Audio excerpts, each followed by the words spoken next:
All right. So the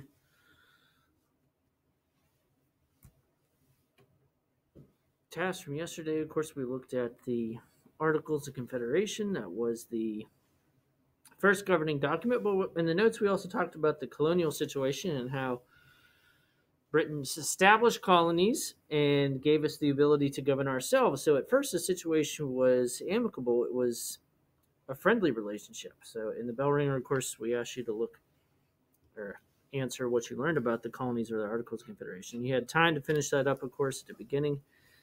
And so now let's talk about declaring independence. And I'm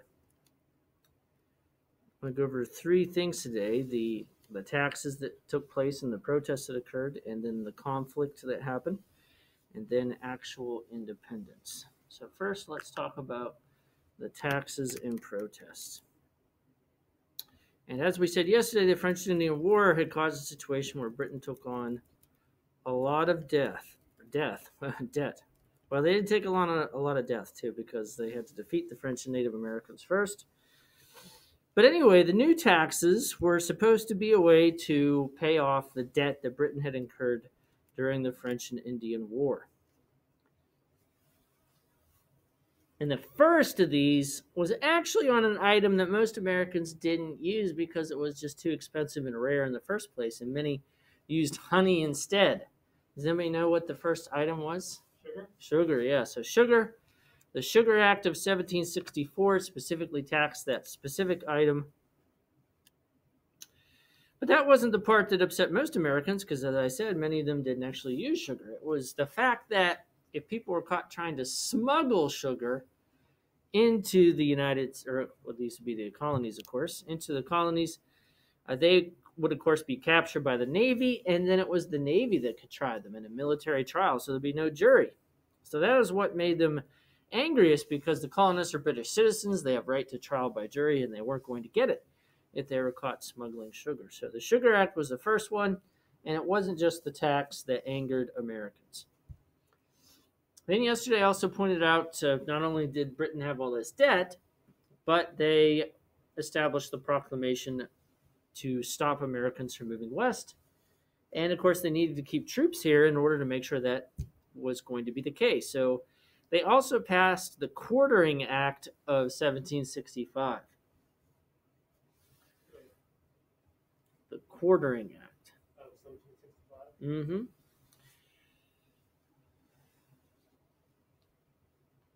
And the Quartering Act was meant to house troops because obviously they didn't want to build barracks everywhere. And so they were asking the colonists to house and feed troops if necessary, which of course also made them angry because they said, well, there isn't a war going on anymore. Why do we have these troops here, and why do we have to house and feed them? So basically more civilian house troops. Yes. Yes, so civilians would be forced to house troops. And then also in that year, 1765, the Stamp Act to be passed. And the Stamp Act was named that because all paper products were going to be taxed, and to prove that the tax had been paid, a stamp would have to be placed on the paper. So obviously this is another cost, and paper is a little bit more common than sugar.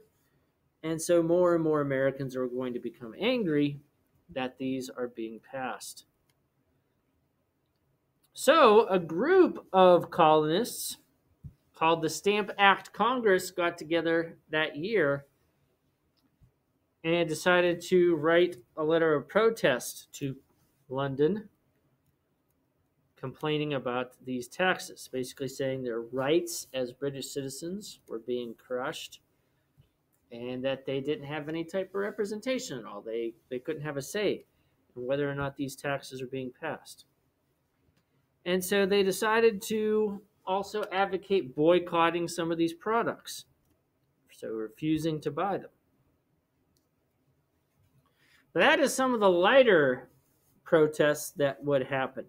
As the years would go by, more and more Americans become active in this, and some of their actions would become a little more radical.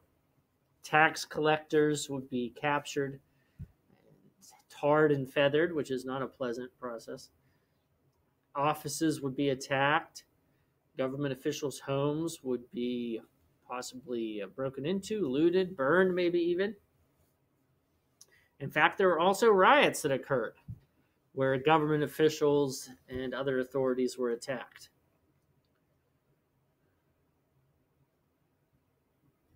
So riots, of course, even occur to this day, and people get upset and say it's un-American, but actually it's been happening throughout our entire history.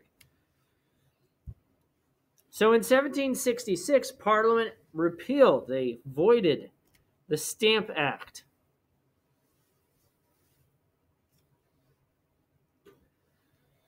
However, if you were a member of Parliament and you got rid of a tax because people protested about it, you might worry about how you would look. And you'd worry, of course, that you would look weak, that you gave in to this intimidation. So they also passed what was called the Declaratory Act. And this Declaratory Act basically said, we're in charge, we can do what we want.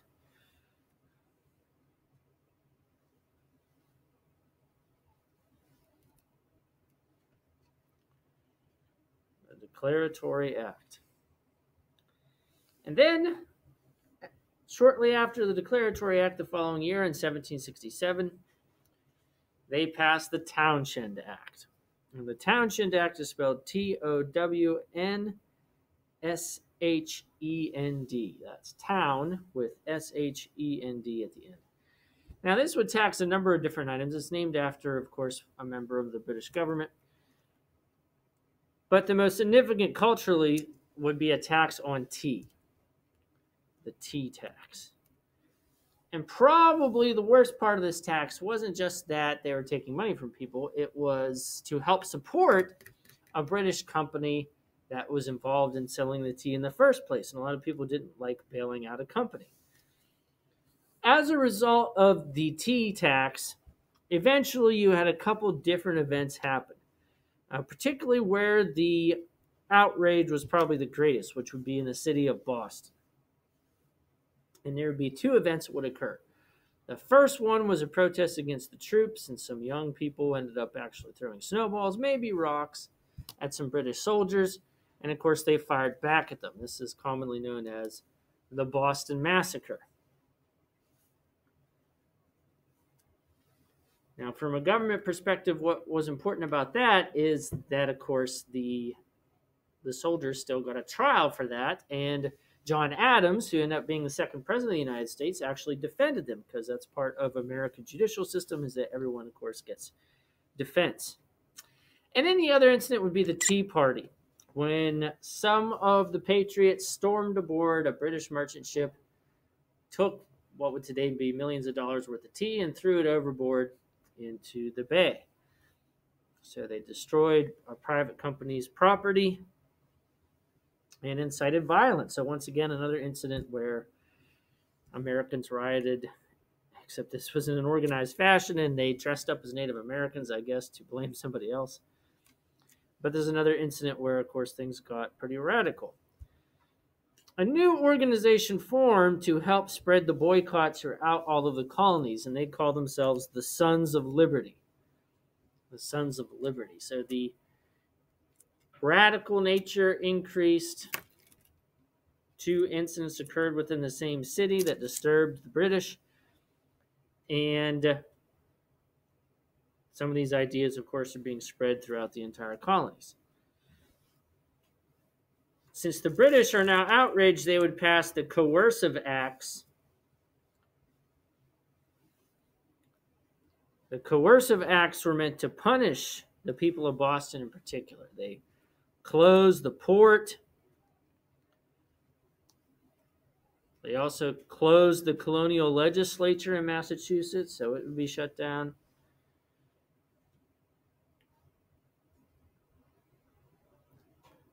And they also turned over the Ohio River Valley to the French Canadians, which was, after the French Indian War, French still stayed in Quebec, but they were now technically British citizens, and they turned control over the Ohio River Valley to the French Canadians.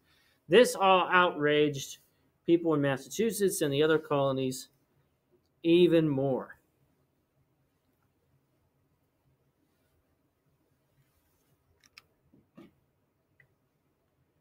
So, of course, we come to the next part here, the conflict. The colonies decide to organize the First Continental Congress. The First Continental Congress. And they're basically going to be doing the same things that the Stamp Act Congress and the Sons of Liberty had done. Protest letters and also boycotts, but they're going to ask for something else. They're going to ask the colonists to start to arm themselves and form militias.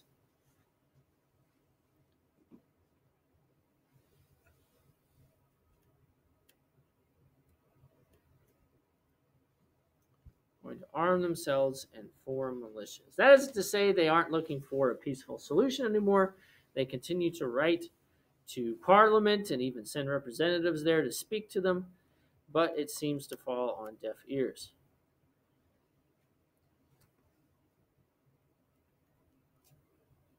So when the British authorities hear that the Americans are now arming themselves and forming militias, they decide that is a dangerous situation. So they decide to ask the Redcoats, the British Army that are in Massachusetts, to go out and find the caches of weapons and destroy them. Of course, people realize this is happening because it's pretty easy to see when an army is on the march.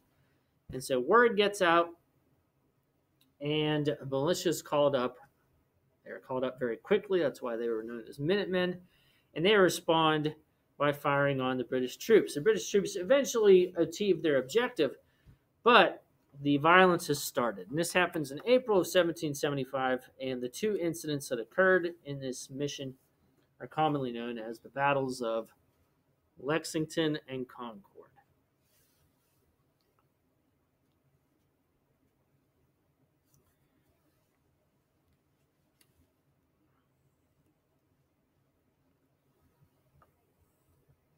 So even though these are generally regarded as the first two battles of the War for Independence, we hadn't quite yet declared independence because this is 1775, and obviously independence isn't until 1776. So what happens in the meantime?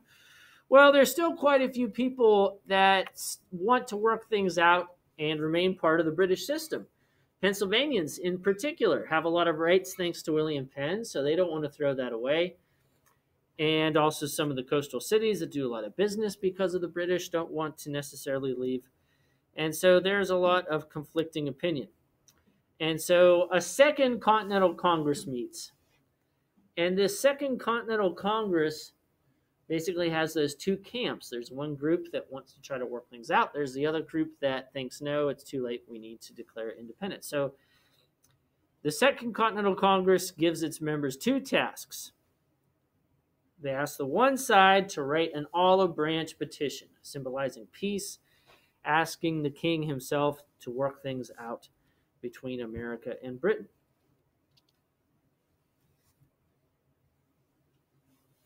Just in case that doesn't work, they also ask the other side to write a Declaration of Independence. Now, there's multiple people on the committee, but the most important person that's considered the father of the Declaration of Independence is Thomas Jefferson.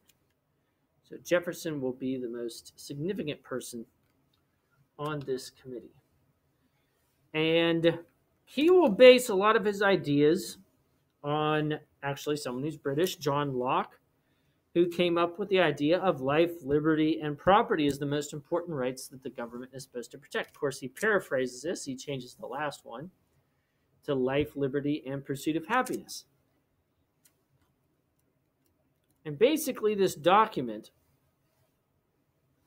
its main idea is the purpose of government is to protect those rights. That is the main job of the government, to protect the people's rights.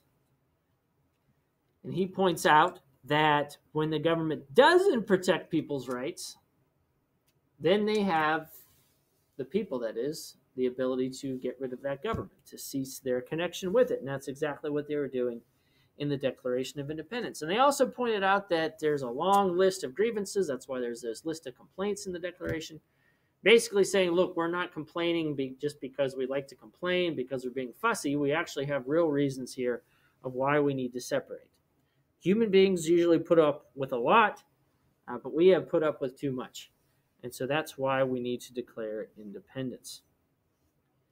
And so July 4th, 1776 isn't the actual date when all of this happened, when it was written or when it was signed or when it was voted on, but it's generally the date what we consider the actual date of independence.